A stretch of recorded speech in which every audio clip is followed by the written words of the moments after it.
तो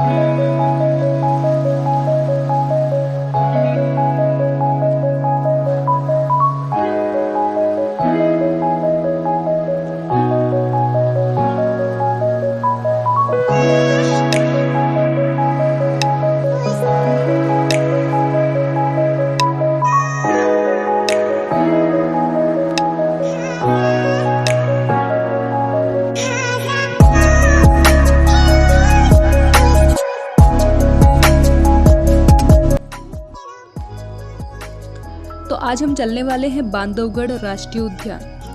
यह भारत के मध्य प्रदेश राज्य के उमरिया जिले में स्थित है। यह वर्ष 1968 में राष्ट्रीय उद्यान बनाया गया था। इसका क्षेत्रफल 437 वर्ग किलोमीटर है। यहाँ बाघ आसानी से देखा जा सकता है। यह मध्य प्रदेश का एक ऐसा राष्ट्रीय उद्यान है जो 32 पहाड़ियों से घिरा हुआ है। बांधवगढ़ में निवासों का विविध मिश्रण जीवों की इसी बहुलता का समर्थन करता है। इसकी शानदार समृद्ध पारिस्थितिकी तंत्र हर किसी के लिए प्रदान करता है।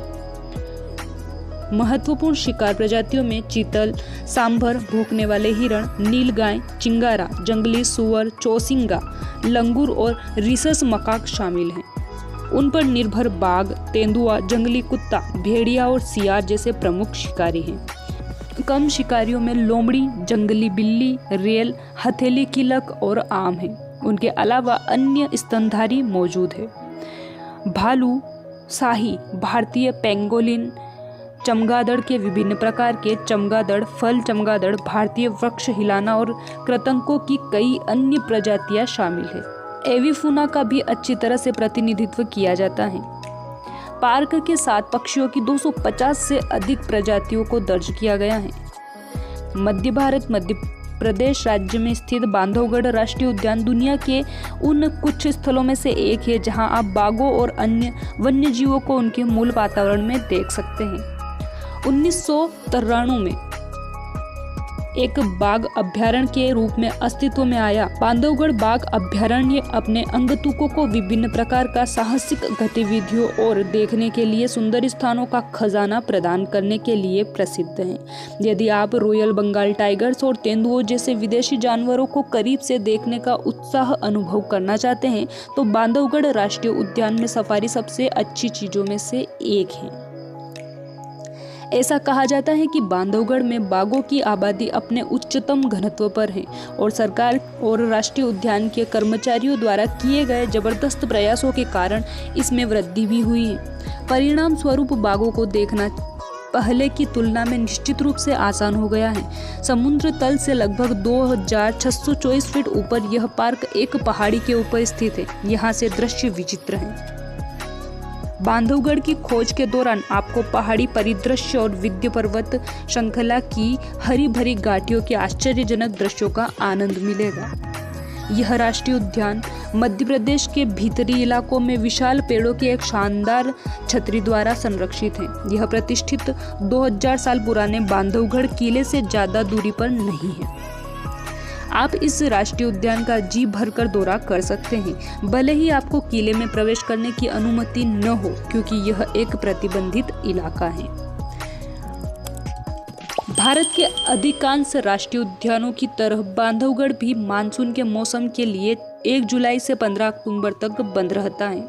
अधिकांश पर्यटक नवंबर और मार्च के बीच राष्ट्रीय उद्यान की यात्रा करना पसंद करते हैं, जब दृश्य हरे भरे होते हैं, पक्षी जीवन शानदार होता है और तापमान 20 डिग्री सेल्सियस के बीच होता है। हालांकि दिसंबर और जनवरी में सुबह ठंडी होती है। बाघों को देखने का आदर्श समय अप्रैल से मई तक है, जब वनस्पति दुर्लभ और सूखी होती है और जानवर पीने के लिए कुछ बचे हुए जलाशयों में एकत्र होते हैं। हालांकि गर्मी के लिए तैयार रहे। मध्य 40 डिग्री सेल्सियस तापमान अपेक्षित है और अब ध्यान से विचार करें कि आपको इस समय बच्चों को ले जाना चाहिए या नहीं। जिस भी क्षेत्र का आप अन्वेषण करना चाहते हैं उसके लिए एक अलग लाइसेंस आरक्षित करें और साथ ही जंगल में प्रवेश करने की अग्रिम अनुमति प्राप्त करें। संक्षेप में, परेशानी मुक्त अनुभव के लिए अपनी सफारी पहले से ही बुक करें। यदि आपके पास सत्यापित वन प्रवेश परमिट नहीं है तो आवास आरक्षण करने के लिए प्रतीक्षा करें। परमिट के अभाव में आप वन्य जीवों को देखने का सारा आनंद चूक जाएंगे। ध्यान रखें और वह पहचान पत्र लाना न भूलें जिसका उपयोग आपकी सफारी बुक करते समय अनुमति आरक्षित करने के लिए किया गया था। इस यात्रा का अधिकतम लाभ उठाने के लिए कम से कम 3 से 4 सफारी लें, क्योंकि कोई भी दर्शन निश्चित नहीं है और कोई भी 2 दर्शन निश्चित नहीं है। यदि आप सर्दियों के दौरान यात्रा कर रहे हैं तो गर्म कपड़े लाना न भूलें। जंगल के अंदर तापमान और भी कम हो जाता है और सफारी सुबह जल्दी शुरू हो जाती है। यात्रा की योजना बनाने से पहले राष्ट्रीय उद्यान की वेबसाइट पर तारीखें और सफारी समय की जांच जरूर करें। जीप में जंगल की सैर करते समय हमेशा गाइड की बातें सुनें और ऐसा कुछ भी न करें जिससे गाइड को कठोर निर्णय लेना पड़े। जंगल में गंदगी न फैलाएं, जंगल को प्रदूषण मुक्त और जानवरों के लिए सुरक्षित आश्रय स्थल बनाएं। हमारे देश को वन्यजीवों के लिए सुरक्षित बनाने के लिए कड़ी मेहनत करने के लिए पार्क प्राधिकरण और कर्मचारियों की सराहना करें। मार्च का महीना जंगल सफारी के लिए परफेक्ट माना जाता है। इस महीने में तापमान सामान्य रहता है, इसके लिए बड़ी संख्या में पर्यटक जंगल सफारी पर जाते हैं। इसके बाद अप्रैल महीने में प्रचंड गर्मी पड़ती है, अतः पर्यटक मार्च के महीने का चयन जंगल सफारी के लिए करते हैं। इसके लिए देश भर में कई प्रमुख नेशनल पार्क हैं। यहाँ आप अपने दोस्तों के साथ जंगल सफारी का आनंद उठा सकते हैं। अगर आप भी जंगल सफारी पर बांधवगढ़ नेशनल पार्क जाने की प्लानिंग कर रहे हैं तो जाने से पहले ये अहम बातें ज़रूर जान लें। बांधवगढ़ नेशनल पार्क घूमने के लिए विंटर का सीजन परफेक्ट होता है। इसके लिए पर्यटक अक्टूबर से लेकर मार्च तक बांधवगढ़ नेशनल पार्क जंगल सफारी के लिए जाते हैं। वहीं मार्च का महीना जंगल सफारी के लिए अधिक परफेक्ट होता है। इस महीने में न ज़्यादा गर्मी और न ज़्यादा ठंडी रहती है। साथ ही वन्यजीव भी मार्च के महीने में अधिक एक्टिव रहते हैं। क्षेत्रफल की दृष्टि से बांधवगढ़ नेशनल पार्क अन्य राष्ट्रीय उद्यानों की अपेक्षा छोटा है। इसके लिए आप आसानी से टाइगर का दीदार कर सकते हैं। खासकर ताला जोन सबसे अच्छा माना जाता है। यह जोन बड़ा भी है, साथ ही टाइगर के दीदार के लिए परफेक्ट है। अगर आप मार्च महीने में जंगल सफारी पर जाना चाहते हैं तो होली वीकेंड पर न जाएं। इस वीक में पार्क बंद रहता है, साथ ही हर बुधवार को यह पार्क बंद रहता है। इसके बाद आप जंगल सफारी के लिए बांधवगढ़ नेशनल पार्क पर जाएं। आप बांधवगढ़ नेशनल पार्क के आधिकारिक वेबसाइट पर विजिट कर ऑनलाइन सफारी बुक कर सकते हैं। अगर सफारी के किराए की बात करें तो जीप का किराया प्रति व्यक्ति 1600 से 1800 रुपये है।